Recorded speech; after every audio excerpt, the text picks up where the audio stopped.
If you've got an in to an employer, you've got to use that. But that person who's got that in has also got to be really good at relationship management. G'day, I'm Deborah Caldo, and welcome to the Red Giraffe Solutions Expanding Worlds podcast, where we aim to support you as you help your young person with additional needs plan for their future. A future where they are safe, secure, and live a rewarding and fulfilling life. From around the world, I share stories and share solutions from people making this possible right now. I'm a parent of a young person with additional needs, so I understand the challenges. Many of the people I've interviewed on this podcast have already helped me design a better future for my daughter, and I hope that they might help you as well to imagine what's possible for your young person. When we talk about opening up more opportunities for our young people to get paid work, it will always come back to that issue of finding employers to provide those opportunities. In this second part of my conversation with Andrea Randall-Smith from Littlegate, we discuss how to find employers, how to engage with those employers, and also how to manage those relationships with employers. Rather than just focusing on the stats, which let's be clear are pretty appalling, they've found a better way that works, and it's about telling stories that resonate with employers and helping employers understand that this isn't about numbers, this is about changing someone's future. So let's hear more about how they do that from Andrea.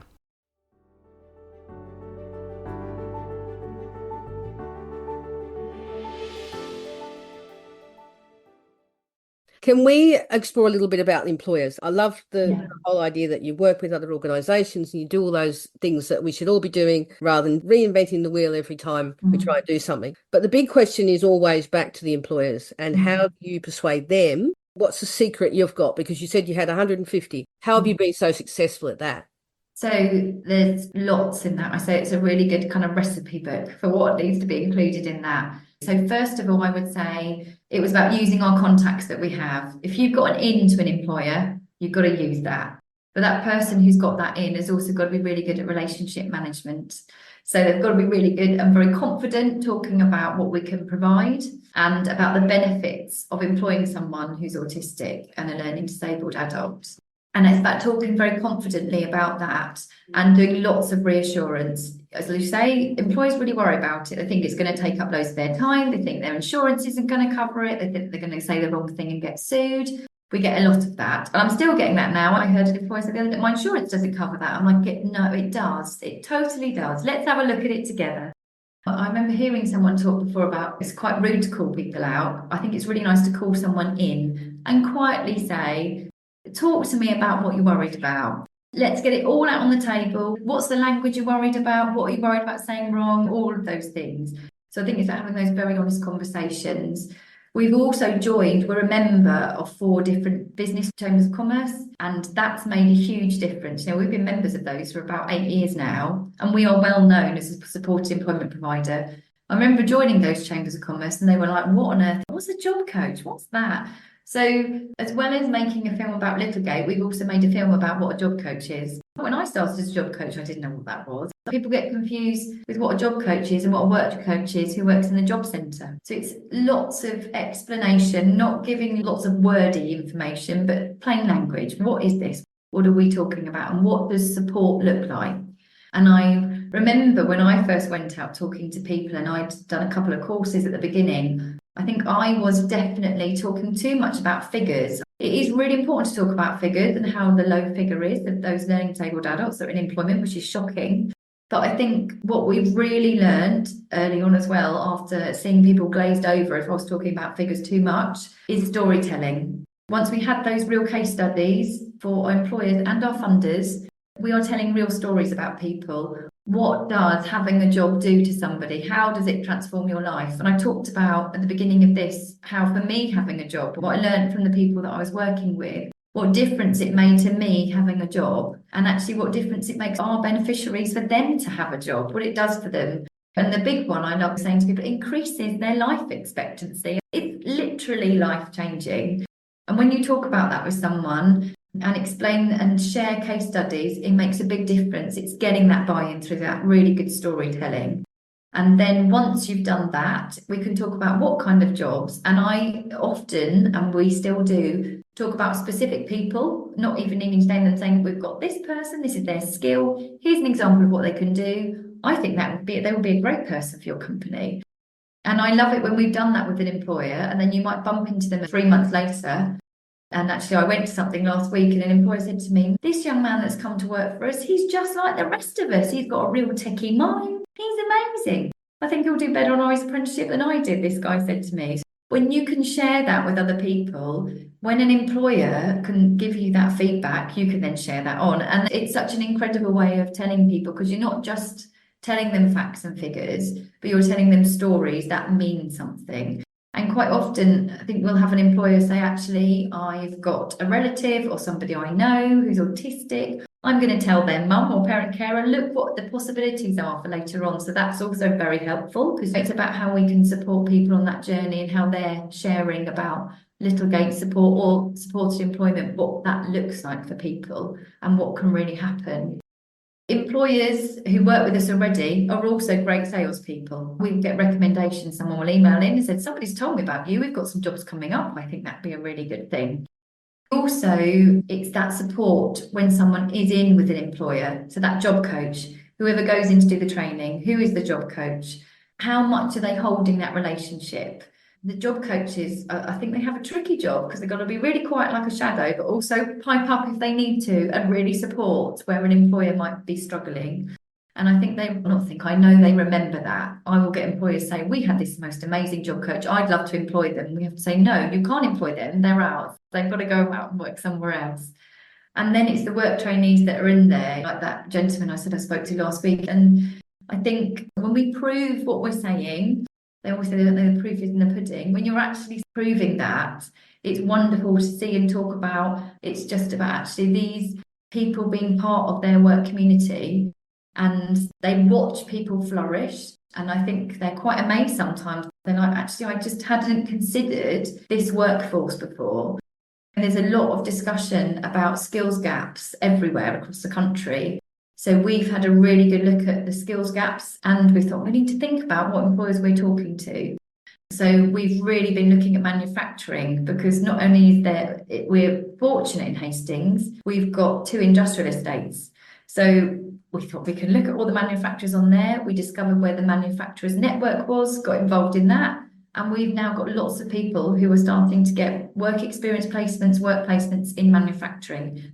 It's not for everybody, but for a lot of people, it's a really great way of doing it. Got a lot of our work trainees who we might have said to, what do you think about working in a factory? And they're like, oh, I don't think I'd like that. And I think even for me, before I got into a factory, I was like, I don't think I'd like to work in a factory. But when you go in one, they're all quite different, and they're incredibly friendly. They're not all really noisy. Some of them are a bit different, but they're really good on risk assessing and on reasonable adjustments, because they do it automatically for the other employees that they've already got. That's another kind of big word for employers. Reasonable adjustments. Is that going to be a really difficult thing that we do? And it's about us in our training, in the job coach work, in actually really simplifying that for them. It's not going to cost you loads of money. It's not going to be really difficult. And we give them lots of examples of reasonable adjustments that we can do, that we can support them with very easily. I think that frightens employers, I'll be very honest. The other thing is, with that big reassurance, is right from the beginning, and a lot of employers have said they've remembered us saying it to them, is that we'll support if something goes wrong. We're talking about real life. Things go wrong. We've all been in jobs that we don't enjoy. We've all been in jobs that haven't worked out. And actually, this is going to happen because we're in real life. So we've always said at the beginning, look, if this is not right, if the work trainee is not happy or the employer is not happy, we will work to try and resolve it, or we will withdraw people in a correct way. We'll support employers if they've got to go through a process, but we'll do it in a way that we can support our work trainee, have them come back under our wing, and we can help them find another job. And I think that for employers is a huge reassurance, because we've all talked to some in the past where they've had things go wrong and they've not known what to do. They might have been part of a work experience program and they've been left with people going, I'm not sure how to support them. That's been a really important part of our work with employers. And over the years, it's just grown and grown, because we've made sure we've been right at the forefront of talking to employers, looking at skills gaps. and really promoting those employers that we've been working with so that other employers hear about what supported employment is. So I know certainly when I first went out talking about it, they had no idea what supported employment is.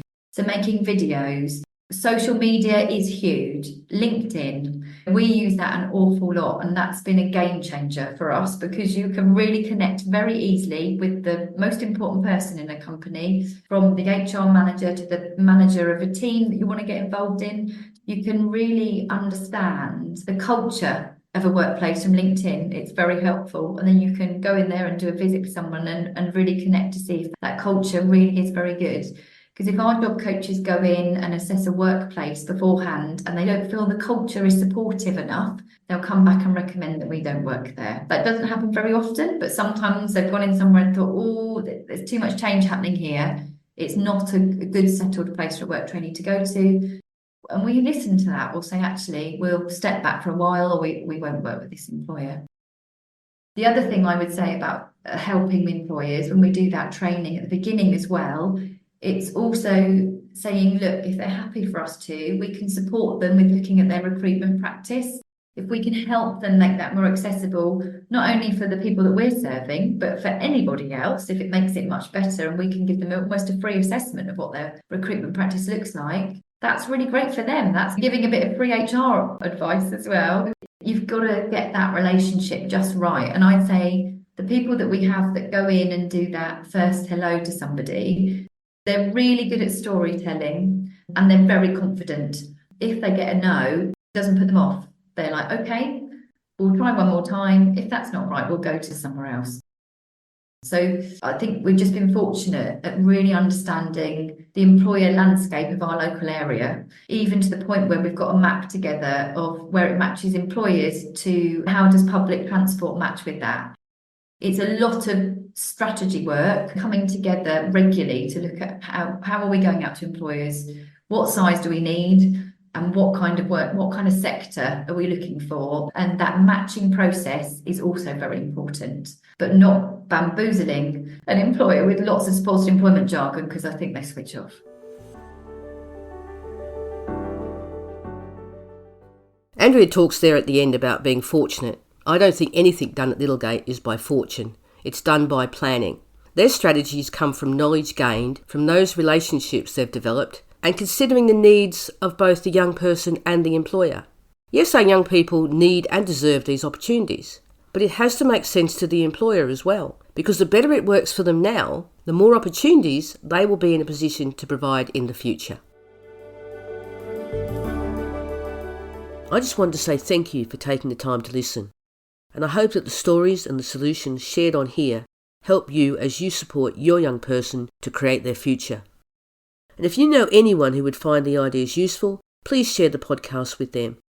Of course, if you want to, you can leave a review, because that is another way families who need this information can find it more easily. This show is created as part of Red Giraffe Solutions. To find out what the Red Giraffe is all about, visit redgiraffesolutions.com, where you'll find more resources around daily living, relationships, purpose and financial security. I'm at Deborah Caldo on Instagram and Facebook. You can also connect with me on LinkedIn. I'd love to have a conversation with you on any of those. Bye for now.